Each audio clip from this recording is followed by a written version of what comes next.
ये कहानी है 1936 की। 1936 के ओलंपिक्स। कैरली टिकाक्स हंगेरियन आर्मी में सार्जेंट था और हंगरी का बेस्ट पिस्टल शूटर था। वहाँ की तकरीबन तमाम जो चैंपियनशिप्स थी उसने विन किया। उनका नेशनल चैंपियन भी था। 1936 के ओलंपिक्स में कैरली को उनके लॉ के मुताबिक ओलंपिक्स में शामिल होने नहीं दिया गया। उसकी वजह यह थी कि हंगरी का लॉ ये कहता था कि जो कमीशन्ड ऑफिसर है ओलंपिक्स में सिर्फ वही पार्टिसिपेट कर सकते हैं, कमीशन्ड ऑफिसर से नीचे पार्टिसिपेशन नहीं हो सकती। इन्हें बहुत शोर मचाया, आवाम ने बहुत शोर मचाया, लोगों ने बहुत शोर डाला। उन्होंने लॉ में चेंजिंग की अपने। अब कैरली का सारा फोकस 1940 के ओलंपिक्स में था, जो उसके मुल्क का बेस्ट शूटिंग हैंड था। वो उसको दुनिया का बेस्ट शूटिंग हैंड था क्योंकि वो फौज में भी था। तो 1936 में एक फौज का एक ट्रेनिंग कैंप चल रहा था। फौज के ट्रेनिंग कैंप में जब एक्सरसाइज हो रही थी फौज की, तो एक एक्सीडेंट हुआ वहां पे, और ऐसा हुआ जो कोई एक्सपेक्ट नहीं कर सकता था। कैलरी के हाथ में, जो दुनिया का बेस्ट शूटिंग हैंड बनाना चाहता था, एक हैंड एक्सीडेंटली फट गया, और वो हाथ जो दुनिया का बेस्ट शूटिंग हैंड बनाना चाहता था, वो उस हैंड ग्रेनेड के साथ खत्म हो गया।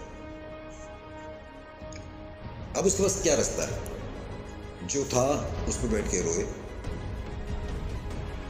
या जो है उसके ऊपर फोकस करे।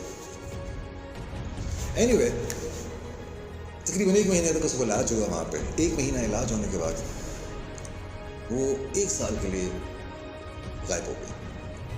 उस पूरे 1 साल उसने बेतहाशा मेहनत करता था, क्योंकि उसका जो भी हैंड था, अब वो उस पर फोकस कर रहा था सारा का सारा।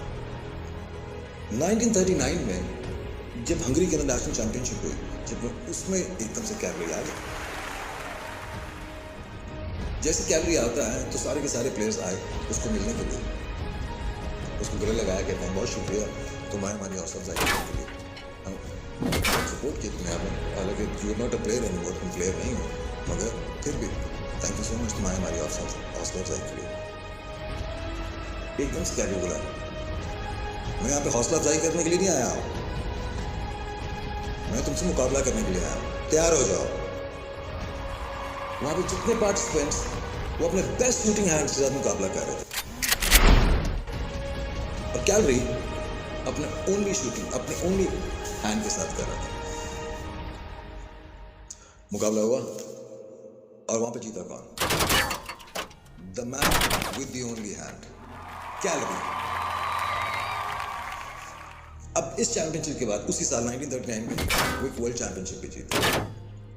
उसका सारा फोकस अपना बेस्ट शूटिंग हैंड, जो उसका बेबी हैंड था, अब उसको दुनिया का बेस्ट शूटिंग हैंड बनाना चाहता था।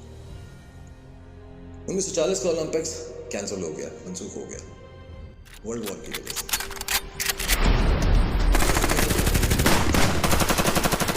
पहले ओलंपिक 36 में वो क्वालिफाई नहीं किया।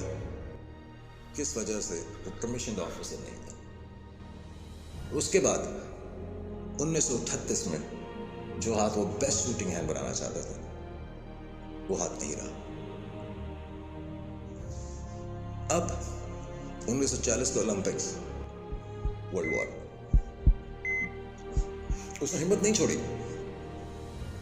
सारा का सारा फोकस उसने 1944 के वर्ल्ड कप पे किया था, 1944 ओलंपिक्स पे सारा फोकस वहां कर दिया उसने।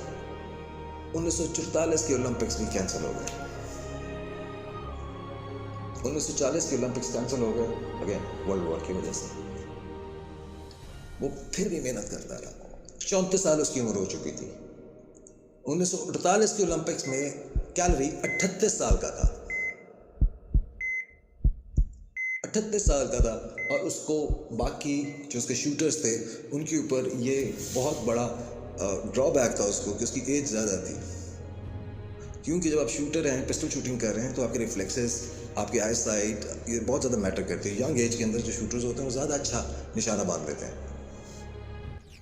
एनीवे, वहाँ पे अर्जेंटीना का एक कार्लोस विलांते अर्जेंटाइंस का बेस्ट शूटर था, और उस वक्त तमाम वर्ल्ड चैंपियनशिप्स में वो उसका विनर भी था, और उस ओलंपिक्स के लिए हॉट फेवरेट भी था। खैर, कार्लोस कैलोरी के पास आया, कहता what are you doing here, तुम क्या करने आए हो? बिकॉज उसका एक हाथ खत्म हो चुका था, उसका बेस्ट शूटिंग हैंड था। तो कैलोरी ने कहा I have come here to learn, मैं सिर्फ सीखने के लिए आया। एनीवे, पूरी दुनिया में हॉट फेवरेट ओलंपिक्स का कार्लोस था कि कार्लोस कंफर्म बेस्ट शूटर होगा। ऑब्वियसली पता के रिजल्ट भी यही था फॉर श्योर। खैर, मुकाबला हुआ। वहां के पार्टिसिपेंट्स अपने बेस्ट शूटिंग हैंड से काम कर रहे थे, और कैलोरी अपने ओनली हैंड के साथ, उसका बेबी हैंड, जिससे वो खा भी नहीं सकता था, जिससे वो लिख तक नहीं सकता था, उस हाथ से वो लिख भी नहीं सकता था। मुकाबला हुआ, सारे शूटर्स अपने बेस्ट शूटिंग हैंड से कर रहे थे, कैलोरी अपने ओनली हैंड से कर रहा था। रिजल्ट,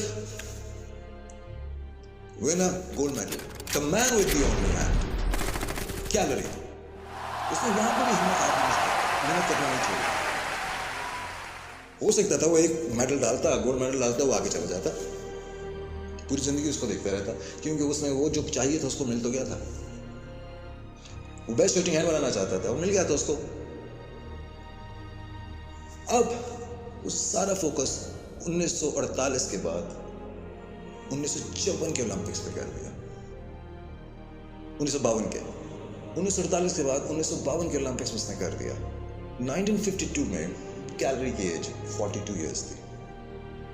सेकंड ओलंपिक्स में अपना पार्टिसिपेट करा था। दुनिया के बेस्ट शूटिंग हैंड्स थे वहां, और कैलोरी विद ओनली हैंड था। दूसरा ओलंपिक्स मुकाबला हुआ, अगेन जीता कौन? Man with the only hand, Karoly. Karoly Olympics की हिस्ट्री में 2 दफा कंसेक्यूटिव विन करने वाला ओलंपिक्स को is no other than man with the only hand, Karoly. Simple, जिंदगी इस चीज का नाम नहीं है how hard of a hit you give to life. Life is all about taking so many hits and still looking forward to your destiny. बहुत शुक्रिया show को पसंद करने के लिए। Please like, share, subscribe and hit the bell icon. Keep watching I know the survivor show. Thank you.